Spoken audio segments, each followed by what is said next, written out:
우리나라는 세계에서 가장 빠른 속도로 고령화되고 있습니다. 많은 노인이 집이 아닌 요양원에서 지내다가 생을 마감하기도 하죠. 사회가 지정한 돌봄 전문가인 요양보호사가 가족을 대신해 노인을 돌보는데 중요한 역할을 해주어야 하지만 현실은 그렇지 않습니다.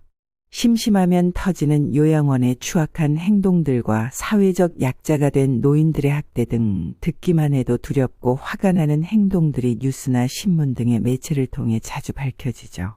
오늘 나눔 철학에서는 이런 천벌받을 요양원이 저지른 일을 하나 여러분들에게 알려드리고 싶습니다. 이런 일들이 많이 알려지고 선한 영향력이 생겨 이런 일이 다시는 벌어지지 않았으면 좋겠습니다. 저의 어머니는 작년 12월에 치매 판정을 받고 김포에 있는 어느 재활요양원에 입소하였습니다. 비록 경도의 치매였지만 보호해줄 사람이 아들인 저 하나밖에 없었으므로 집에서 혼자 계속 케어해드리기에는 힘든 상황이었습니다. 저는 하루 종일 밖에 나가 있으므로 어머니는 끼니도 제때 못 챙겨 드시고 약도 물론 못 챙겨 드셨습니다. 전화고로 챙겨 드시라고 몇 끼마다 전화해도 쉽지 않았습니다. 시간이 갈수록 어머니 증상이 더욱 안 좋아지는 게 보였고 저 혼자 감당하기에는 너무도 힘든 상황이 되고 있었습니다. 주야간 보호센터를 이틀 정도 나갔는데 어머니가 집에 혼자 계시는 시간이 그래도 너무 많으니 아무래도 장기요양 등급이 나오기 전이라도 요양원에 가셔야 할 것 같다고 제가 말했습니다. 그러니까 그곳 어떤 분이 자신이 아는 요양원이 있다고 하며 다른 어떤 분을 통해 저에게 연락이 오게 하여 저는 한 재활요양원을 소개받았습니다. 어머니는 작년에 어깨 염증 수술도 한 상태인지라 저는 그 부분도 치매와 함께 많이 걱정되는 부분이었습니다. 소개해주는 분은 통화로 그곳이 재활요양원이라는 것을 강조하며 어머니의 어깨를 더욱 잘 돌보아 줄 거라며 저를 설득하고 또 설득했습니다. 정말 적극적이고 강력하게 저를 설득했습니다. 저는 많이 망설였습니다. 당장 3일 후에 장기요양 등급 심사 담당자가 저희 집에 오시기로 했고 은평구에 사는 저희에게 김포는 먼 곳이었기 때문이었습니다. 그러나 소개하시는 분은 엄청나게 적극적으로 저를 설득하고 권유하였습니다. 저는 알지도 못하는 나에게 왜 이런 친절을 베푸나 하며 오직 감사하게만 생각하였습니다. 그 사람이 알선책인지는 꿈에도 몰랐습니다. 한참 후에야 알게 되었습니다. 요양원이 하루에 5만 원인데 자신이 원장과 잘 아니 잘 말해서 4만 원에 해주겠다. 어머니 어깨는 그곳을 가야 제대로 케어를 받는다 등등 망설이는 저를 정말 적극적으로 설득했습니다. 저는 이름 자체가 재활요양원이고 원장이 정형외과 의사라는 말에 더욱 마음이 기울게 되었습니다. 수술 후에 어깨를 회복하고 있는 어머니였기에요. 하지만 원장이 정형외과 의사가 아니고 원장 남편분이 정형외과 의사라는 것도 나중에야 알게 되었습니다. 요양원 원장도 전화가 와서 저를 설득했습니다. 저는 어머니의 증상과 저희 고충을 설명했고요. 제가 3일 후에 집에서 장기요양 등급 심사가 있다고 하자 그럼 우선 내일 입소하고 3일 후에 자신들이 어머니를 심사받을 수 있도록 집으로 모셔드릴 테니 입소부터 하라는 것이었습니다. 그때 저도 혼자 어머니를 케어하느라 지치고 지친 상태였습니다. 그런 상황에서 옆에서 저렇게 적극적으로 권유를 하니 그들의 말처럼 당장 내일 입소의 마음이 기울게 되었습니다. 어머니의 어깨도 잘 돌보아 줄 거고 재활기구나 프로그램 등이 잘 되어 있다라고 하며 장기요양 등급 심사도 차질 없이 받을 수 있게 해준다고 하니 말이죠. 오랜 망설임 끝에 그들의 권유에 넘어갈 수밖에 없었습니다. 그 검은 속내를 감춘 설득과 권유에 아무것도 모르고 넘어간 제가 너무도 원망스럽고 한이 됩니다. 그날 바로 오라고 해서 요양원에 가서 여러 설명을 듣고 계약서를 작성했습니다. 어디나 그렇듯이 그날은 한없이 친절하고 걱정 말라며 저를 안심시켰습니다. 다음 날 다행히 어머니는 큰 거부감 없이 많은 대화 끝에 인사도 하며 요양원에 차를 타고 가셨습니다. 그런데 그 다음 날 요양원에서 어머니가 한바탕 소동을 벌였다고 들었습니다. 창문으로 뛰어내리려는 신용도 했다고 들었습니다. 그래서 요양원 측에서 병원에 데리고 가서 좀 더 센 약으로 처방했다고 전달받았습니다. 그런데 시간이 지날수록 어머니의 관리 등에 있어서 너무 소홀하다 싶은 행동이 많이 발견되었습니다. 최소한의 관리도 이루어지지 않고 방임하는 듯한 모습이 많이 보이기 시작했습니다. 그곳에서 어머니의 폰 반입은 금지하였습니다. 그런데 가끔 어머니는 다른 분의 폰을 이용해서 저에게 전화나 문자를 했습니다. 그런데 갈수록 어머니는 어깨 통증을 심하게 표현하기 시작했습니다. 시일이 지날수록 극심한 통증을 호소하며 저에게 그곳을 나가게 해줄 것을 호소했습니다. 문자로 전화로요. 처음에는 어머니가 아직 적응을 못해서라고만 생각했습니다. 하지만 그 고통의 호소가 갈수록 짙어졌습니다. 그래서 실장에게 몇 번 전화를 했지만 돌아오는 답이라고는 어머니는 통증을 호소한 적이 없다라는 말뿐이었습니다. 아프다고 하면 병원에 데려가죠. 라는 말만 하며 생전 아프다는 말을 들은 적이 없다라는 것이었습니다. 저는 긴가민가했습니다. 일단 심하진 않더라도 어머니가 어깨가 안 아플 리가 없습니다.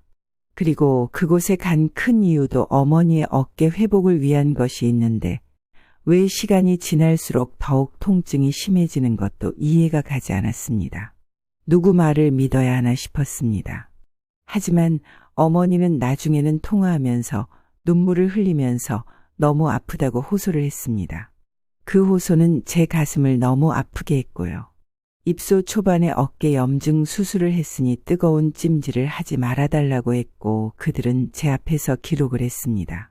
하지만 알고 보니 어머니는 매일 뜨거운 찜질을 하고 있었습니다. 이것도 나중에 알게 된 사실입니다. 어머니는 어깨 염증 수술을 했기에 뜨거운 찜질을 하면 통증이 더욱 발생할 수 있습니다. 그리고 어머니의 제가 가져간 당뇨와 어깨 약이 떨어졌는데도 저에게 연락도 하지 않고 그렇다고 병원 가서 약을 처방받은 것도 아니고 그대로 방치했습니다. 아주 기본적인 관리조차 이루어지지 않았고 방임한다는 것이 점점 여러 정황상에 드러났습니다. 어머니는 자신이 아무리 아프다고 해도 직원들이 진통제만 던져주며 이곳은 그런 거 치료해 주는 데가 아니다라는 말만 반복했다고 합니다.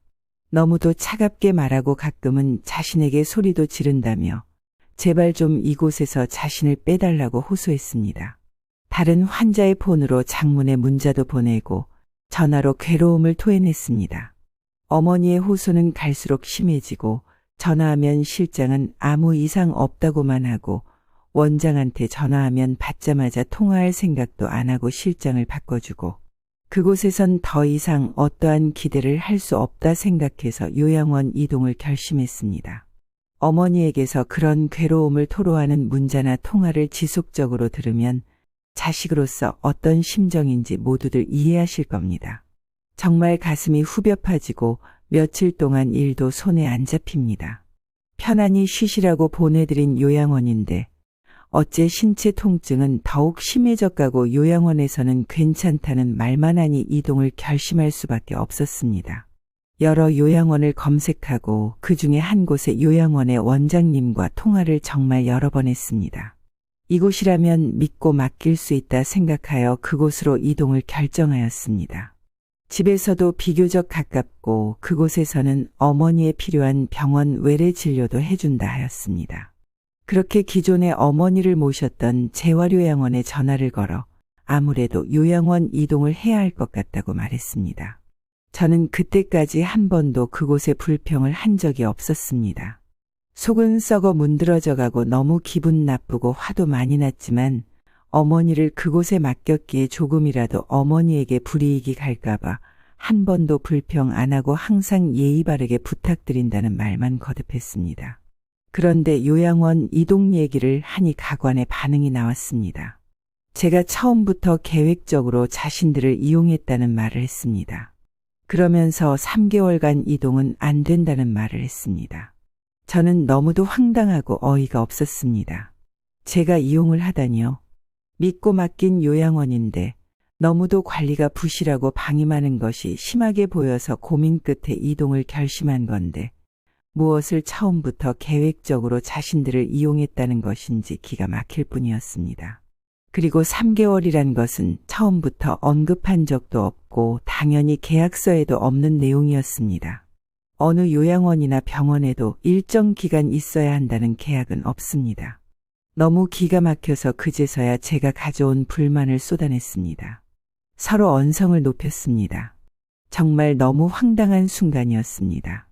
그리고 이어서 소개해준 사람이 전화를 하더니 제발 조금만 더 있으라고 간곡히 호소를 하더군요. 요양원이 어머니를 병원에 안 데려가면 자신이라도 데려가 줄 테니 우선 조금만 더 있어 보라며 몇십 분을 저에게 부탁하여 저를 진 빠지게 했습니다. 그리고 그 다음날 아침부터 전화를 계속 저에게 하는데 전 받지 않았고 그러니까 문자를 계속 보내왔습니다. 저보고 계획적으로 이용했다는 똑같은 말을 하고 자신의 입장이 매우 곤란하니 생각을 바꾸어 그곳에 계속 있으라는 것이었습니다. 그제서야 알게 되었습니다. 그들의 커넥션을요. 브로커와 요양원의 관계였음을 그때서야 알게 되었습니다. 처음부터 계획적으로 이용당한 것은 바로 저입니다. 생각도 못했었습니다. 오직 감사하게만 생각한 제가 원망스러웠습니다. 그 후로 한동안의 실랑이 끝에 결국 이동하기로 결정이 되었습니다. 그리고 요양원을 이동하기로 한 전날 사건이 발생했습니다. 요양원 비용을 환불받아야 했던 저는 직원과 갈등이 생겼던 겁니다. 저는 이미 한 달치 선납을 했고 제가 환불을 받아야 할 상황이었습니다. 그런데 그때까지도 그들은 자신들의 시간과 인력 낭비를 시켰다며 요양원 이동에 관해 기분 나쁜 표시를 저에게 했습니다. 그러더니 자신들이 어머니를 모시러 왔다 갔다 한 비용 등을 청구할 거라며 오히려 제가 돈을 더 내야 할 거라는 말을 했습니다. 저는 정말 어이가 없었습니다. 어르신 모시러 왔다 갔다 하는 것은 어느 요양원이든 하는 것입니다. 그것에 따로 비용 청구는 없습니다. 그리고 3개월 이내에 나가는 것이기에 하루에 4만 원이 아닌 5만 원에 계산할 거라는 말도 했습니다. 그런 3개월 계약은 정말 절대 없었습니다. 분명한 허위 청구였습니다. 너무 기가 막혀 문자로 대꾸도 못했습니다. 내일 가서 직접 말해야겠다는 생각으로 답변을 하지 않았습니다. 그런데 그날 어머니가 밤 12시에 3층 창문 밖으로 탈출을 시도하시다가 떨어지셨습니다. 옷을 다 챙겨 입으시고 베갯잎과 커튼 등을 이어 탈출을 시도하셨습니다. 경찰서에서 CCTV를 통해 후에 보게 되었습니다. 5시간 내내 왔다 갔다 하며 탈출을 준비하셨습니다. 그렇게 나가고 싶어 하던 요양원을 이동하던 전날에 어머니는 그런 시도를 하셨습니다. 왜 어머니가 요양원 이동 전날에 그런 시도를 하셨는지 도무지 이해할 수가 없었습니다. 도대체 누가 왜 어떤 말을 어떤 식으로 어머니에게 전달했기에 70이 넘은 어르신이 그런 시도를 했는지 알 수가 없었습니다. 알고 싶습니다. 무슨 일이 있었던 건지 너무 알고 싶습니다. 새벽 1시 50분이 넘어서 인천길병원 원무과로부터 연락을 받았습니다. 저는 바로 병원 응급실로 갔습니다. 요양원에서는 저한테 어떤 연락도 안 했습니다. 응급실에 가니 70대로 보이는 요양보호사 한 분만 계셨습니다. 요양원 실무진이 아닌 요양보호사분요. 어머니에 대해 물어보니 어머니는 어깨 통증을 매일 엄청 호소하였고 늘 진통제만 받고 뜨거운 찜질만 받았다고 합니다. 어머니의 말이 사실이었습니다. 어머니가 저에게 가끔 호소하셨듯이 요양원에는 매일 같이 호소하셨고 그저 진통제만 매일 받아 드셨던 것입니다. 하지만 실장은 어머니가 생전 아프단 얘기를 안 한단 말만 되풀이했었습니다. 어머니는 한 달 20일 동안 그곳에 계시면서 저에게 간절히 퇴소를 호소하셨고 사고 날에도 다다음 날이면 그곳을 벗어나는 것을 아셨습니다. 좋아하셨을 겁니다. 당신이 그토록 바라던 요양원을 나가는 날이었으니까요. 그런데 그 새벽에 그런 말도 안 되는 일이 벌어졌습니다. 73세이십니다. 70평생을 고생만 하시면서 살아온 분이십니다. 편하게 사신 분이 아닙니다. 온갖 세상 풍파를 겪으며 지금껏 굳건히 버티며 살아오신 분이 그곳에서도 그토록 힘들다고 호소하시면서도 버티셨던 분이 다른 요양원으로 이동하기 전전날 3층에서 떨어지셨습니다.